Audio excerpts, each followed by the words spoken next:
Hello दोस्तों। Agriculture success Bhaniram डाल YouTube channel में आपका एक बार फिर से स्वागत है।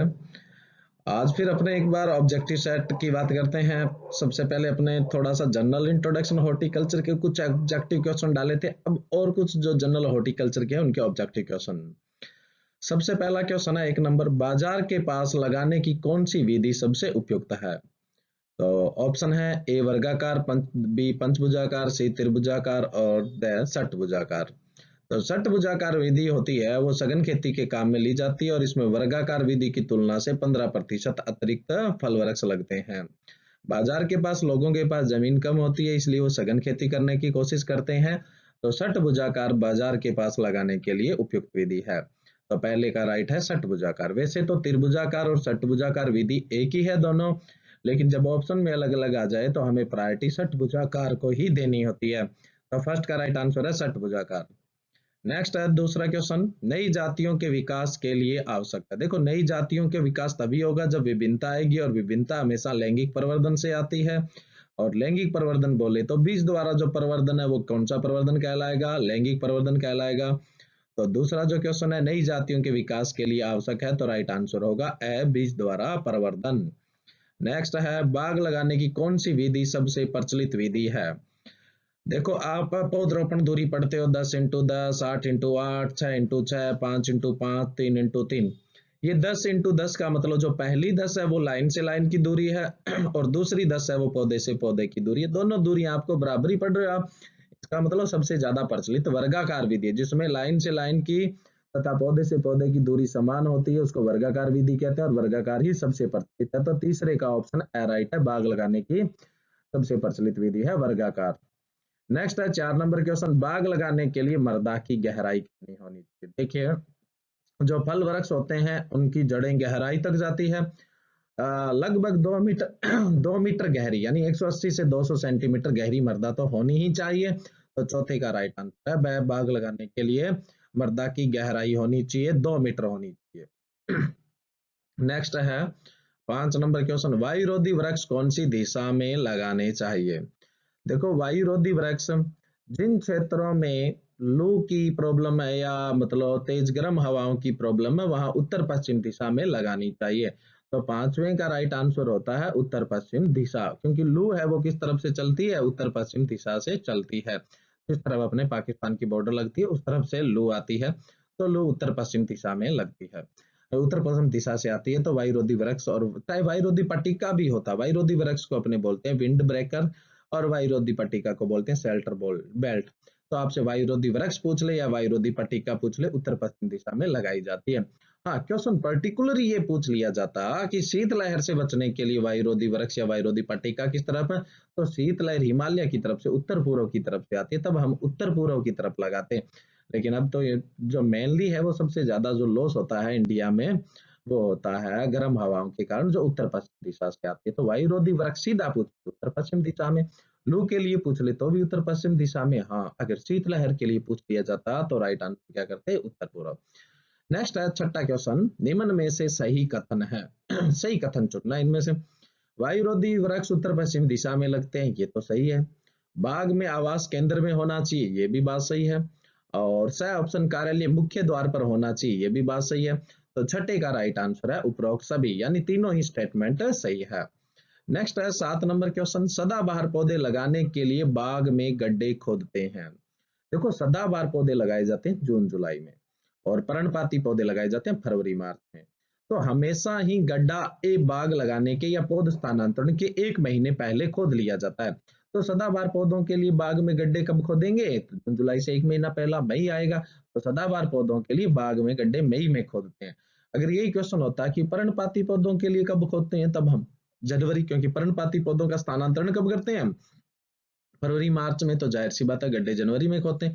क्वेश्चन है सदाबहार पौधों के लिए बाग में गड्ढे कब खोदेंगे, तो ऑप्शन द राइट है मई, राइट आंसर है। नेक्स्ट है 8 नंबर क्वेश्चन, निम्न में से गलत कथन चुनना है। कौन सा गलत कथन है? सबसे पहला है नींबू वर्गीय फल अनार, सेब, नाशपाती, आड़ू, आलू बुखारा, लसोड़ा में पौधरोपण दूरी रखते हैं 6x6। बात ठीक है। वैसे अनार के लिए सबसे सही दूरी होती है 5x5 मीटर, ये ध्यान रखना। लेकिन जब ऑप्शन 5x5 नहीं होता है तब हम 6x6 को प्रेफर करते हैं। वैसे मेनली 5x5, बाकी में सभी में 6x6। तो पहला स्टेटमेंट ठीक है। दूसरा है केला, अंगूर, पपीता, कीवी, फल, करौंदा, अनानास। छोटे आकार के पौधे हैं, इनमें पौधरोपण दूरी 3x3 रखते हैं, ये बात भी सही है। तीसरा सह स्टेटमेंट है जामुन में पौधरोपण दूरी 12x12, बहुत बड़े आकार का पेड़ होता है, 12x12 मीटर रखते हैं, ये भी ठीक है। इमली में पौधरोपण दूरी 5x5, ये सही नहीं है क्योंकि इमली भी बहुत बड़ा पेड़ है, इसमें भी आप 12x12 मीटर तो दूरी रखेंगे ही रखेंगे। तो आठवीं का जो आंसर सही होगा वो है द। इसमें से गलत स्टेटमेंट चुनना था, वो गलत स्टेटमेंट है द। देखिए ये दो सही कथन वाले गलत कथन वाले एक एक क्वेश्चन में आपके 10-10, 15-15 क्वेश्चन बन रहे हैं, आप इसको गौर से देखोगे तब ये बात समझ में आएगी आपको। नेक्स्ट क्वेश्चन है अपना 9 नंबर, पौधे में ढांचा देने के लिए करते हैं, ढांचा आकार आकृति है ना, साइज शेप देने के लिए ट्रेनिंग की जाती है। पौधे की शुरुआती अवस्था में ढांचा देने के लिए जो कांट छांट करते हैं उसको ट्रेनिंग, तो 9वीं का राइट आंसर होगा ए।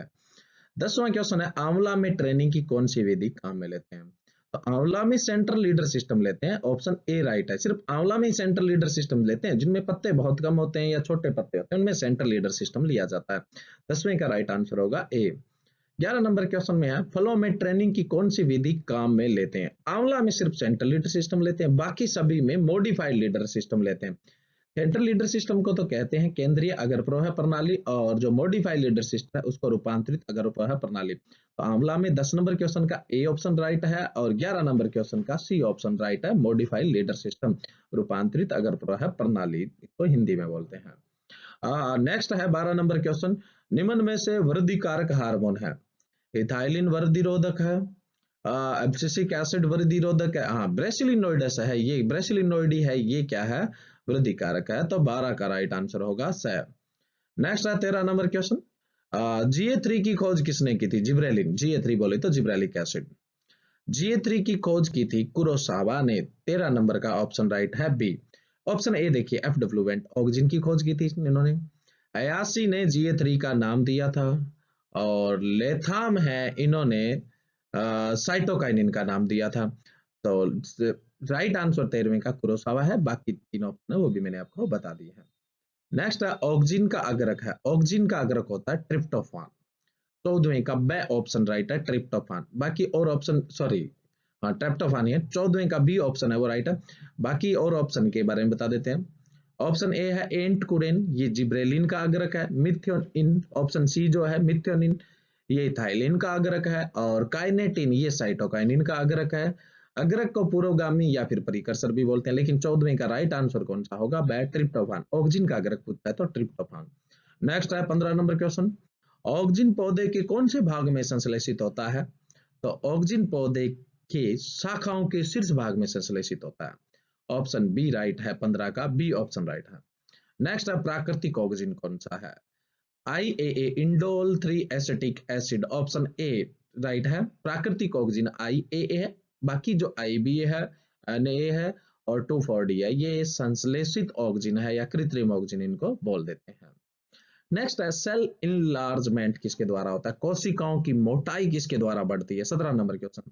तो कोशिकाओं की जो मोटाई है वो GA3 के कारण बढ़ती है, जैसे गन्ने का पोर बढ़ाना, अंगूर की बेरी का आकार बढ़ाना, नींबू का आकार बढ़ाना, ये सेल इनलार्जमेंट है। तो सेल इनलार्जमेंट होता है वो GA3 के कारण। 17 का बी ऑप्शन राइट है, GA3। बाकी ऑक्सीजन का मेन काम है सेल इलोंगेशन, यानी कोशिकाओं को लंबाई में बढ़ाना। साइटोकाइनिन का मेन काम है सेल डिवीजन, कोशिका विभाजन करना। ठीक है, तो 17 नंबर का राइट आंसर होगा बे। नेक्स्ट 18 नंबर क्वेश्चन है, उत्तक संवर्धन के लिए सबसे महत्वपूर्ण हार्मोन कौन सा होता है? देखो सबसे महत्वपूर्ण होता है उत्तक संवर्धन में, छोटा सा भाग लेते हैं पौधे का ना, जिसको कर्तोतक या एक्स प्लांट बोलते हैं, उससे पूरा पौधा तैयार होना, उसमें सबसे पहली जरूरत है कोशिका विभाजन। तो कोशिका विभाजन करता है साइटोकाइनिन। तो 18 नंबर का राइट आंसर है साइटोकाइनिन, सबसे महत्वपूर्ण साइटोकाइनिन। बाकी उत्तक संवर्धन में ऑक्सीजन भी काम में लेते हैं, जिब्रेलिन भी काम में लेते हैं, साइटोकाइनिन भी काम में लेते हैं, एब्सिसिक एसिड भी काम में लेते हैं, चारों ही काम में लेते हैं, लेकिन सबसे महत्वपूर्ण साइटोकाइनिन। हाँ, एक बहुत इंपॉर्टेंट क्वेश्चन ये बनता है, उत्तक संवर्धन में कौन सा प्राकृतिक हार्मोन काम में नहीं लेते हैं? कौन सा हार्मोन? पौधे में बनता है oxygen, gibberellin, abscisic acid, cytokinin और इथिलीन, ये 5 हार्मोन बनते हैं। तो इथिलीन का भी उत्तक संवर्धन में काम में नहीं लेते हैं, बाकी चारों के चारों काम में लिए जाते हैं, इनमें सबसे महत्वपूर्ण है साइटोकाइनिन। नेक्स्ट है 19 नंबर क्वेश्चन, साइटोकाइनिन पौधे के कौन से भाग में संश्लेषित होता है? तो ये जो संश्लेषित होता है ये जड़ों में संश्लेषित होता है और शाखाओं में संश्लेषित होता है। तो इसका जो राइट आंसर है वो द ऑप्शन राइट है, यानी शाखाओं में और जड़ों के शीर्ष भाग में दोनों में संश्लेषित होता है। तो द ऑप्शन इसका राइट है। नेक्स्ट है 20 नंबर क्वेश्चन। वातावरण की प्रतिकूल दशाओं का हार्मोन किसे कहते हैं? बहुत इंपॉर्टेंट क्वेश्चन है। वातावरण की प्रतिकूल दशाओं का हार्मोन एब्सिसिक एसिड को कहते हैं। क्यों कहते हैं? क्योंकि ये ठंड के प्रति भी सहनशीलता लाता है और शुष्कता के प्रति भी सहनशीलता लाता है, इसलिए एबीए को प्रतिकूल दशाओं का हार्मोन कहा जाता है। एबीए की फुल फॉर्म होती है एब्सिसिक एसिड बोलते हैं इसको। नेक्स्ट 21 नंबर क्वेश्चन, ये भी मोस्ट इंपॉर्टेंट क्वेश्चन है। अधिक साइटोकाइनिन व कम ऑक्सिन का प्रभाव होगा। अधिक साइटोकाइनिन होने पर शाखाएं ज्यादा आती है और अधिक ऑक्सिन होने पर जड़ें ज्यादा आती है। तो अधिक साइटोकाइनिन है और कम ऑक्सिन है तो शाखाओं की वृद्धि क्या होगी? अधिक होगी। राइट आंसर है इसका ब। Next 22 number question. Benzyl adenine कौन सा कृत्रिम हार्मोन है? तो जो साइटोकाइनिन है उसका जो संश्लेषित रूप आता है वो बेंजाइल एडेनिन आता है। तो 22 का ऑप्शन ए है। Next 23 number question. भंडारण के दौरान कंद वाली सब्जियों में अंकुरण को रोकने के लिए मैलिक हाइड्रोजाइड का कितना उपयोग करते हैं? जैसे आलू, प्याज, लहसुन, इनमें भंडारण के दौरान अंकुरण रोकना है तो इनकी खुदाई से पहले आप 15 दिन पहले, खुदाई के 15 दिन पहले 2500 ppm मैलिक हाइड्रोजाइड का छिड़काव करोगे। तो राइट आंसर है 23 का स ऑप्शन 2500 ppm। नेक्स्ट है 24 नंबर क्वेश्चन। डी ग्रीनिंग मुख्य रूप से करते हैं। डी ग्रीनिंग का मतलब होता है फल पकने के बाद भी उसमें हरापन रह जाता है तो मार्केट वैल्यू क्या मिलती है? उसकी कम मिलती है। तो उस हरेपन को हटाना डी ग्रीनिंग कहलाता है। तो डी ग्रीनिंग किस में करते हैं? मुख्य रूप से में की जाती है। तो चॉइस का राइट आंसर होगा स। नेक्स्ट है 25 नंबर क्वेश्चन। नरबंध्यता उत्पन्न करते हैं। नरबंध्यता उत्पन्न क्यों करते हैं? जब संकरण है तो उसमें इमास्कुलेशन, विपुंसन करने की बजाय आप नरबंध्यता उत्पन्न कर दो। इमास्कुलेशन क्या होता है? जिसमें अपने मादा पौधा काम में लेते हैं, मादा जनक के रूप में जो पौधा काम में लेते हैं उसमें नर भाग फूल खिलने से पहले हटाना पड़ता है, फूल के परिपक्व होने से पहले हटाना पड़ता है, जिसे इमास्कुलेशन या विपुंसन कहते हैं। एक एक पौधे के एक एक फूल के अंदर जाके आप इमास्कुलेशन करोगे, बहुत लेबोरियस काम हो जाएगा। अगर आप मेलिक हाइड्रोजाइड का छिड़काव कर देते हो तो नरबंध्या हो जाते हैं। तो नरबंध्यता उत्पन्न करने के लिए लेते हैं मेलिक हाइड्रोजाइड। 25 नंबर का राइट आंसर होगा द मेलिक हाइड्रोजाइड। नेक्स्ट है 26 नंबर क्वेश्चन। विगलन परत का निर्माण होता है। विगलन परत को इंग्लिश में बोलते हैं एब्सिशन लेयर। देखो विगलन परत से क्या होता है? फूल व फल झड़ने लगते हैं।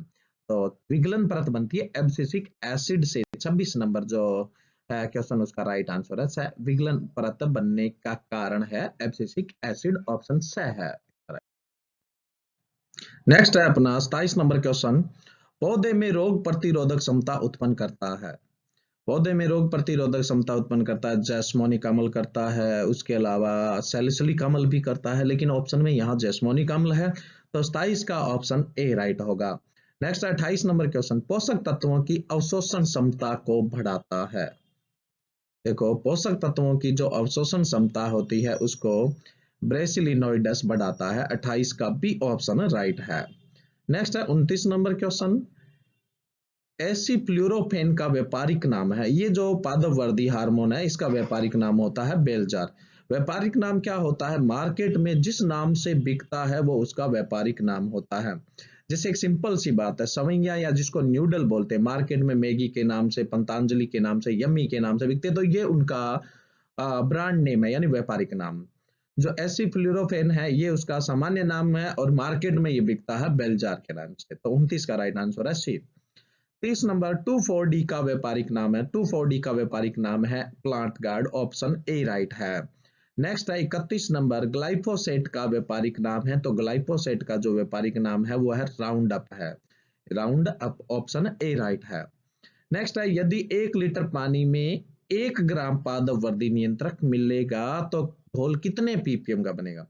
देखो 1 लीटर में 1 माइक्रोलीटर मिलने पर क्या होता है, या फिर 1 मिलीग्राम मिलने पर 1 पीपीएम का बनता है। 1 लीटर में 1 मिलीग्राम होने पर 1 पीपीएम बनता है। तो इसने तो पूछा है 1 लीटर में 1 ग्राम, तो 1 ग्राम बराबर 1000 मिलीग्राम।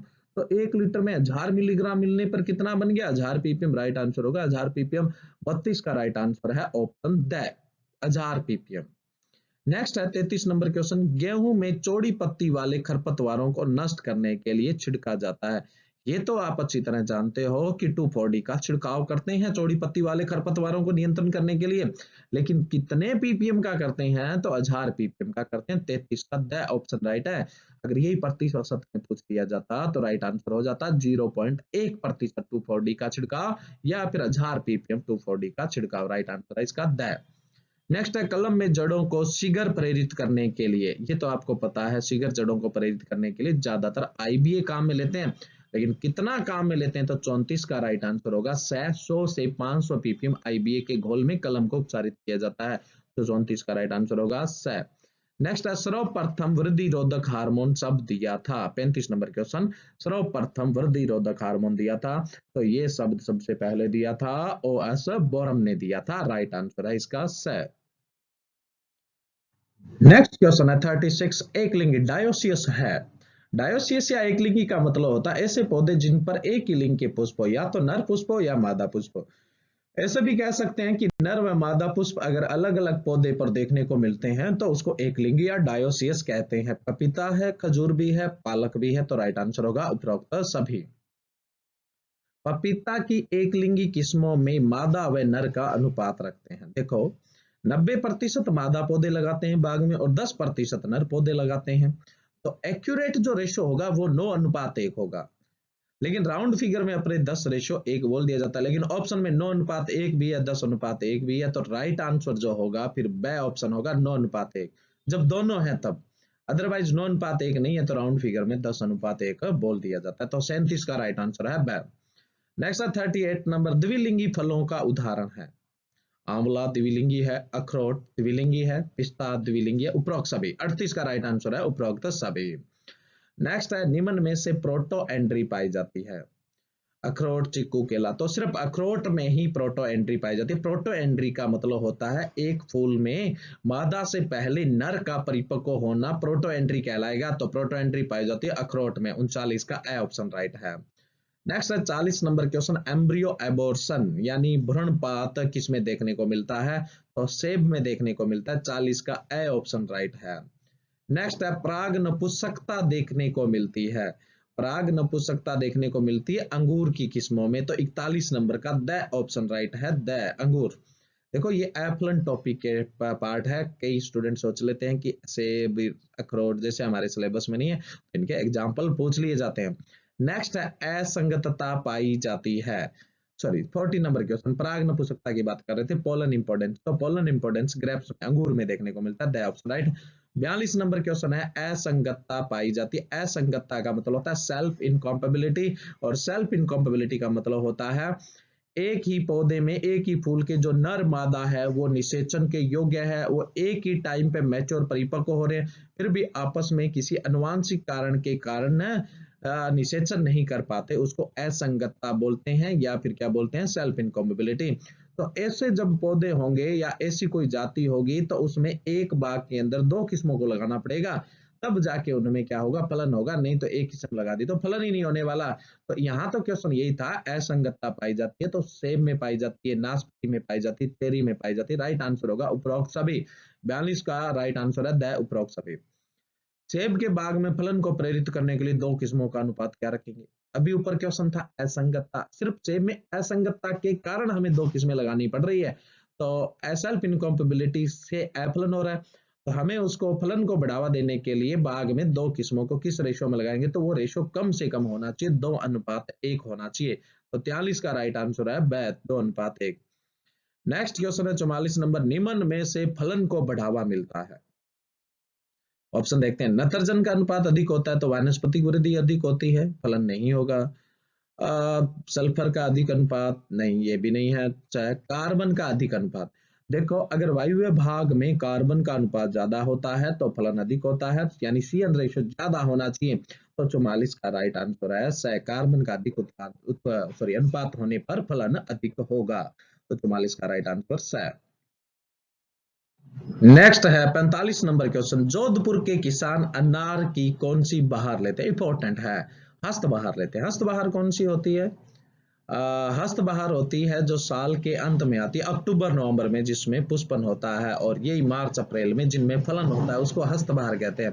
तो मार्च अप्रैल के फलन है और अक्टूबर नवंबर का पुष्पन है वो हस्त बहार होती है। तो जोधपुर के किसान अनार की हस्त बहार लेते हैं, हस्त बहार का मुनाफा अधिक होता है, मार्केट में प्राइस बहुत अच्छा मिलता है। 45 का राइट आंसर है। 46 नंबर क्वेश्चन, कौन सी बहार के फलों में फटने की समस्या सर्वाधिक पाई जाती है? जिसमें सबसे ज्यादा नमी का असंतुलन है उसी में फल फटने की समस्या ज्यादा पाई जाती है। मृग बहार में फल फटने की समस्या सबसे ज्यादा होती है। 40 का बे ऑप्शन राइट है। नेक्स्ट है 47 नंबर, कौन सी बहार के फलों में कीट व रोगों की समस्या सर्वाधिक पाई जाती है?